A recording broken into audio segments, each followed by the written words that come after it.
Hi friends, मैं अभिषेक आपका फिर से अपने इस यूट्यूब चैनल मैथ एक्सप्रेस में स्वागत करता हूँ। आज हम अभ्यास के 5 प्रश्नों को लेके आए हैं। ये 5 प्रश्न है जो आपको बनाने का अभ्यास होना चाहिए। इससे ज्यादा मैं कुछ नहीं कहूँगा। चलिए आगे देखते हैं इन प्रश्नों को। देखिए, सबसे पहले आपके स्क्रीन पे एक प्रश्न लिखा हुआ है। प्रश्न क्या है देख लीजिए आप। ठीक है, मैं थोड़ा सा लिखने के साधनों को भी ले लेता हूँ। लाइट कुछ ज्यादा हो रही है, मैं कम कर देता हूँ। देखिए, प्रश्न है कि रमेश घर से 20 किलोमीटर प्रति घंटा की गति से विद्यालय के लिए निकलता है।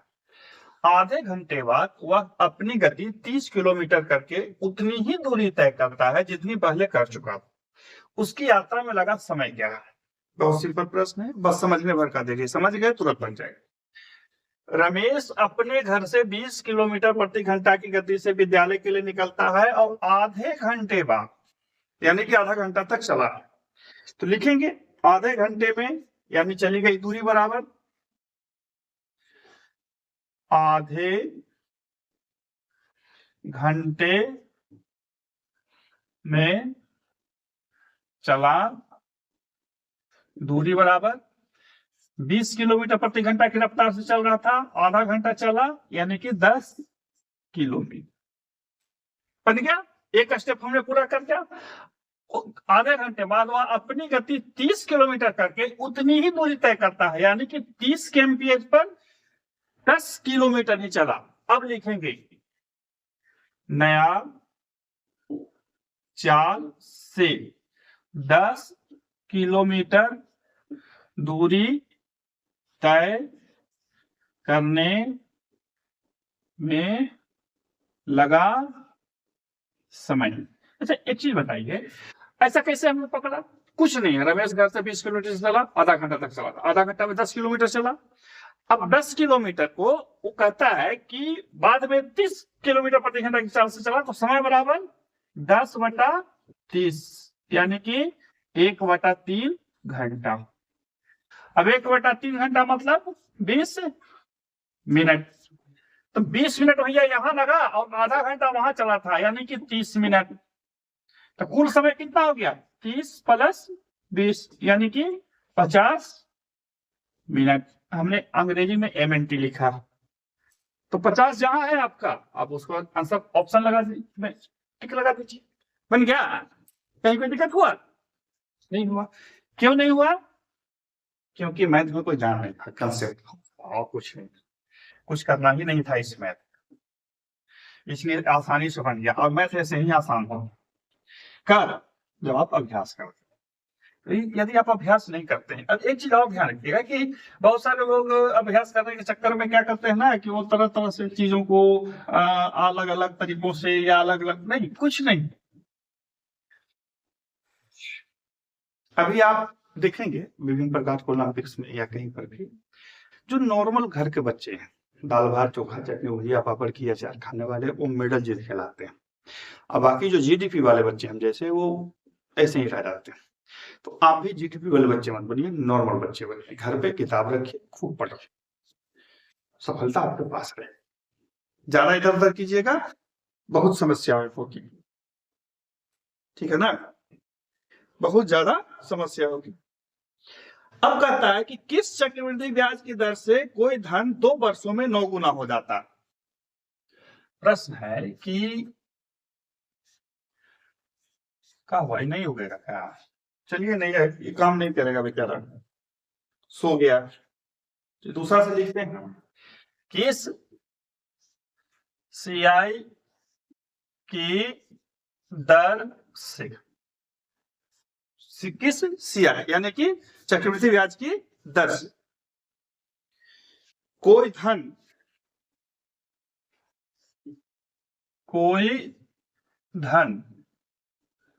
2 वर्षों में 9 गुना हो जाएगा, A 100%, B 200%, C 300%, डी 400%। ये आपके ऑप्शन है। अब यहाँ पे फिर से आते हैं कि लोग इसको ट्रिक से बनाए होंगे, आपने बना दिया होगा, हमें भी पता, लेकिन हम इसे फॉर्मेट पे कैसे बैठाएं? कुछ नहीं, यदि मिश्रण क्या होता है, माना धन बराबर पी, माना धन बराबर पी। अब परीक्षा में मानते तो ना बैठिएगा, लेकिन ये हमने आपको बताने के लिए बता दिया। तो कितना गुना होना चाहिए? 9 गुना P into 1 plus R by 100 बटा कितना 2। यही फॉर्मेट। अब इसी फॉर्मेट को आप ट्रिक में बनाए, बिना ट्रिक के बनाए, सूत्र से बनाए, बिना सूत्र से बनाए, वो आपकी इच्छा के ऊपर है। फॉर्मेट ए, P से P कट गया, 3 के स्क्वायर बराबर 1 प्लस R बाई 100 के स्क्वायर चला गया, 3 माइनस 1 बराबर R बाई 100, R बराबर 200। 200% जहां है वहां हमने लगा दिया। अब इसी को, मतलब ये जो फॉर्मेट, ये जो कायदा कानून है, इसी को आप मिनिमाइज करके ट्रिक बना सकते हैं। ये जैसी आपकी इच्छा लगे आप कर सकते हैं। ये मैं आपके डिबेट के ऊपर छोड़ दे रहा हूं।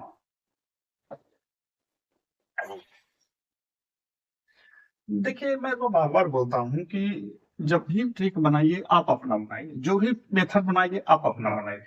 दूसरा से समझने से बहुत आपको फायदा होने वाला नहीं। चलिए, कहता है कि एक व्यक्ति 30 रुपए प्रति केजी के, एक आदमी 30 रुपये प्रति केजी के 20 केजी चावल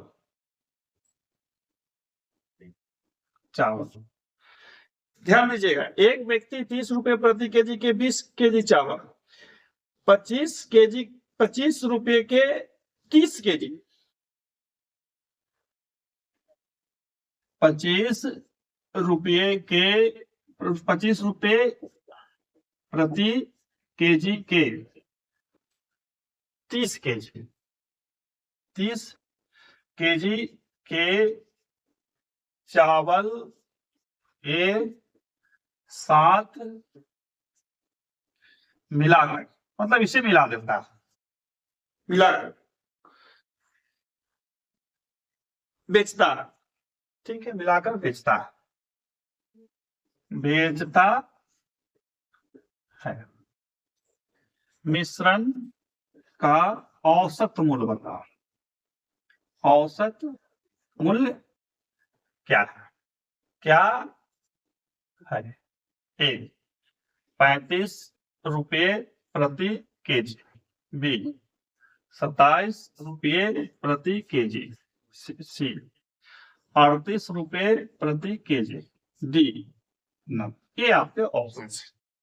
ठीक है, ये आपके ऑप्शन। कैसे बनाए इसे? देखिए, कहता है कि एक व्यक्ति जो था 30 रुपये प्रति केजी के 20 केजी चावल खरीदा, अब 25 रुपये प्रति केजी के 30 केजी चावल खरीदा, तो औसत क्या होगा? हम सीधा लिखेंगे औसत मूल्य बराबर 30 रुपया वाला को 20 केजी खरीदा प्लस 25 रुपया वाला को 30 केजी खरीदा बटा टोटल की जो मात्रा है वो लिख दीजिए, 30 प्लस 25। यही है ना? नहीं, 30 प्लस 25 नहीं, 20 होगा। 20 केजी खरीदा था ना, 20। मात्रा को लिखेंगे, रुपया वाला को नहीं लिख देंगे। अब कर दीजिए 600 प्लस 750 बटा कितना 50, 1350 बटा 50, 27 बचे 35 से 27 रुपए प्रति केजी। इस तरह से हमें बना, हम कुछ नहीं करेंगे, बस अपने समझ से हिसाब को तेजी से बनाएंगे। देखिए, आजकल परीक्षाएं बहुआयामी हो गई है। जब हम शुरुआत में 2004 में एसएससी का परीक्षा देते थे ना जी, हालांकि हुआ नहीं, अंग्रेजी को नहीं आता था वो, तो उस समय मैथ बहुत पूछता था, रीजनिंग बहुत पूछता था, 100 को पूछता था। तो उसमें क्या होता था कि हम लोग जैसे बच्चे जो होते थे और अच्छा खासा संख्या में रिजल्ट निकाल लेते थे। हालांकि मेंस कभी फाइनल नहीं हुआ, या कभी कभी मेंस फाइनल हुआ तो उसका टाइपिंग में छट गए, क्योंकि कभी कॉन्फिडेंस इस तरह से आ ही नहीं पाया कि एसएससी का रिजल्ट आ पाएगा। हालांकि याद आता था इसलिए नहीं कि अंग्रेजी आता था, इसलिए आ जाता था कि अंग्रेजी थोड़ा बहुत मतलब सीख लिया बाद में, और मैथ में पूरा का पूरा नंबर आ जाता था। तो क्या होता था कि पकड़ जाते थे। फाइनली नहीं हो पाया इसलिए कि अंग्रेजी पूरी तरह से नहीं आती थी। उस दौर में जिसमें हम दे रहे थे अंग्रेजी में कम से कम 100 मार्क्स लाना होता था। 100 मार्क्स नहीं लाते थे तो नहीं होता था। और हम लोग का पहुंचता था 40-45। वो जो वॉइस नरेशन डिग्री सब पूछता है उसी को याद करके जाते थे, वही लगा देते थे। खैर, बताने का मैंने ये हुआ कि यदि आप मैथ जानते हैं तो बहुत सारी चीजों पर फिर आपको एक्स्ट्रा समय मिल जाता है पढ़ने। मैथ इसलिए नहीं आएगी कि आप बहुत वो कहीं से ज्ञान अर्जन कर लिए छोटा मोटा, नहीं, खुद से अभ्यास करना।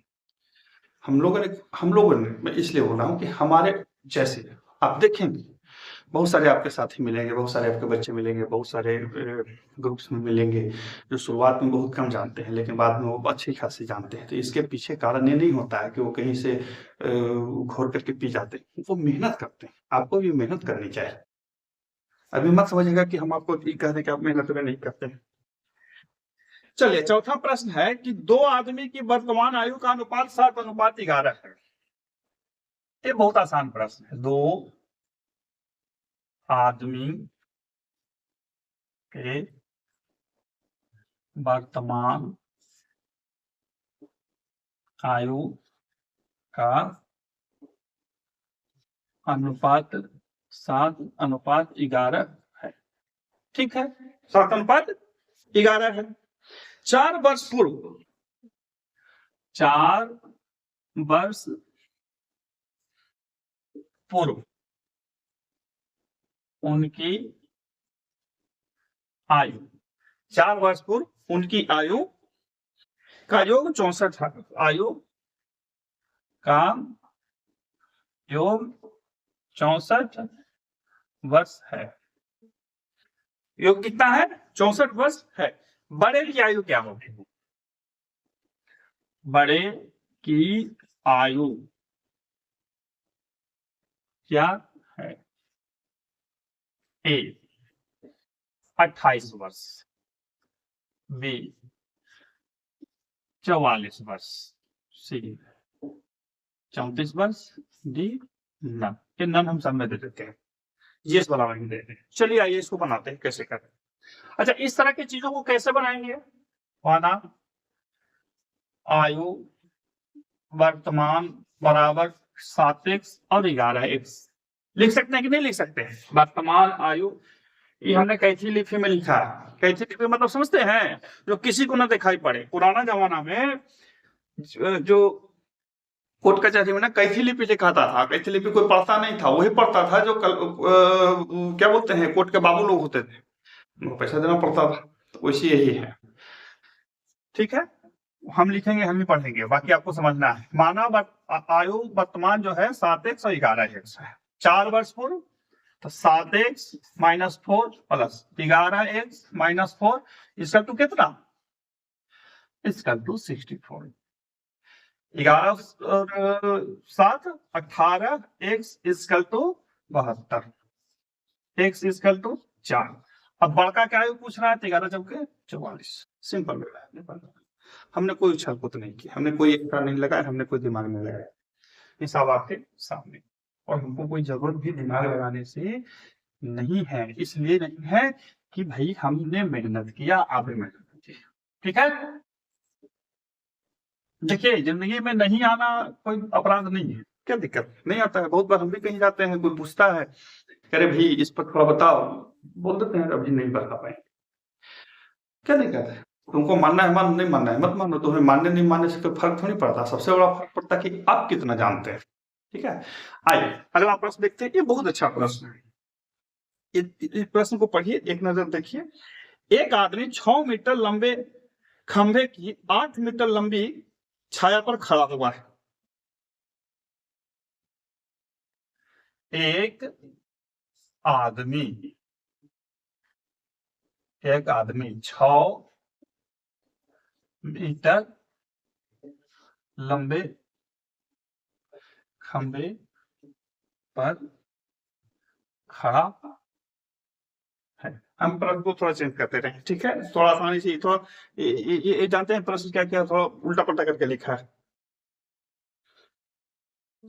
खंभे की छाया 8 मीटर है। खंभे की छाया 8 मीटर एवं आदमी की छाया 2.5 है जी, हाँ 2.4 मीटर है। आदमी की ऊंचाई क्या है? क्या? 1.4 मीटर, बी 1.7 मीटर, सी 1.8 मीटर, डी ना, मतलब इनमें से कोई नहीं, ठीक है। अब यहाँ पे समझिए, ये तो या तो आप चुका चुकी करके बना लीजिए, ठीक है, चुका चुकी करके भी बनाएंगे तो बन जाएगा, जो एक नियम छठा सप्ताह में पढ़ रहे थे। यहाँ पे हम ग्राफ बना दे रहे हैं आपको। ये 6 मीटर लंबा खंभा है, ए बी, ठीक है। अब इस खंभे पर एक आदमी खड़ा है, इस खंभे पर एक आदमी खड़ा है, इसको टी मान लीजिए। खंभे की जो छाया है वो बन रही है, कुछ बन रही है, इसको 6 मीटर है, खंभे की छाया जो है वो 8 मीटर है, ठीक है। अब यहां से इसकी भी जो छाया बन रही है वो कुछ और मीटर है। इसकी छाया कितना बन रहा है? ये 2.4 मीटर का, 2.4 मीटर का। ए बी यहाँ हम सी लिख देते हैं, यहाँ डी लिख देते हैं और यहाँ ई लिख देते हैं। अब ये देखिए दो त्रिभुज बन गया, एक त्रिभुज बना ए सी ई और एक त्रिभुज बना ए बी ई, इसमें ये वाला कॉमन है, तो ये समरूप त्रिभुज हो जाएगा। क्या हो जाएगा? समरूप त्रिभुज हो जाएगा। अब समरूप त्रिभुज के नियम तो जानते ही हैं, ध्यान रखिए, ये हम फॉर्मेट में बना रहे हैं, आप चुका चुकी करके भी बना सकते हैं, कोई दिक्कत नहीं। तो लिखेंगे दोनों त्रिभुज समरूप हैं, इसीलिए दोनों त्रिभुज समरूप है बाबू, इसीलिए जो ऊपर का फॉर्मेट है यानी कि आपका एसी बटा एबी, एसी बटा एबी, या उसको छोड़ दीजिए तो एसी बटा एई, एसी बटा ए, एसी बटा ए पूरा ले लीजिए, एसी बटा ए बराबर क्या चीज? बी ए बटा ए जी, समरूप है तो इस तरह से आ जाएगा। अब बैठा दीजिए, एसी बराबर क्या हो जाएगा? यहाँ कुछ नहीं मानिए तो एक्स मान लीजिए, तो 6 प्लस एक्स और बटा कितना? 6 बराबर, सॉरी ए जो हो जाएगा वो 8 प्लस 2.4, इसका टू बी कितना है? 6, ए कितना है? 8। हल कर लीजिए, आप इसको आराम से हल कर सकते हैं। अब हल कैसे करें? क्रॉस मल्टीप्लिकेशन होगा, 8 और 84 हम लिख रहे थे, 48 प्लस 8x इसकल टू 8 2 10, 10.4 में कर दीजिए। देखिए इसको जोड़िएगा तो 10.4 आ जाएगा, 6 से गुना कर दीजिएगा, 6 चौक 24 2, 10 66 2, 62.4, ये आ गया हल करके। अब 8x बराबर फिर कितना लिख दें? 8x बराबर कितना हो जाएगा?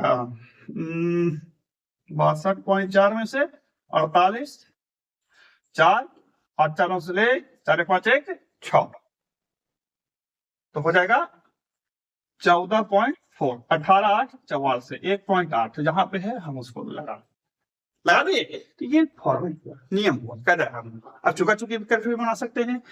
अब ऐसा कैसे देखिए कैसे बनेगा? जब छाया है 8 मीटर तो आदमी है माने लंबा है 6 मीटर, जब छाया है 1 मीटर तो ये हो जाएगा 6 बटा 8 मीटर, यही ना होगा। और जब छाया है 2.4 मीटर तब क्या करेंगे? 6/8 अगुने 2.4, 8 3 0.3 से 18, 1.8 आया, बना दो। हम ऐसे भी बना सकते हैं, चुका चुकी करते हैं। देखिए चुका चुकी में कैसे बनाए, फिर से हम बता देते हैं।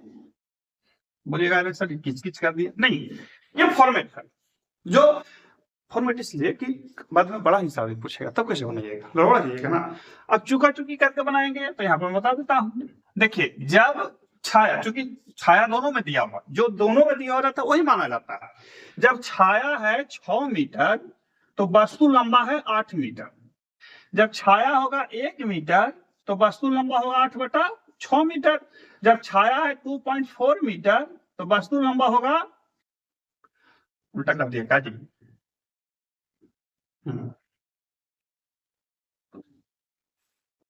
छाया देना होगा 6/8। जब छाया है 2.4 मीटर तो वस्तु हो जाएगा 6/8 गुने 2.4, 8 3 से कटा तो 18। ये चुका चुकी करके हमें बना दिया। आपकी इच्छा के ऊपर भी कैसे बनाएंगे, लेकिन बेस फॉर्मेट मूल सिद्धांत यही वाला है, इसको ध्यान रखिए, ये मूल सिद्धांत। ये था आज का हमारा 5 प्रश्न जो हम एक सीरीज रखे हैं अपने चैनल पे आइए, लाइक कीजिए। अगले वीडियो में हाँ बनाने के लिए आप कहीं से भी बना सकते हैं, हमारे चैनल पर भी मिल सकता है, आप फेसबुक से जुड़ सकते हैं, आप व्हाट्सएप से जुड़ सकते हैं, तरह तरह की चीजें हैं, आप जैसे जुड़ सकते हैं। लेकिन फिर से रिक्वेस्ट कर, किताबों से बनाइए, ज्यादा परफेक्ट रहेगा। फिर मिलते हैं अगले वीडियो, तब तक गुड बाय।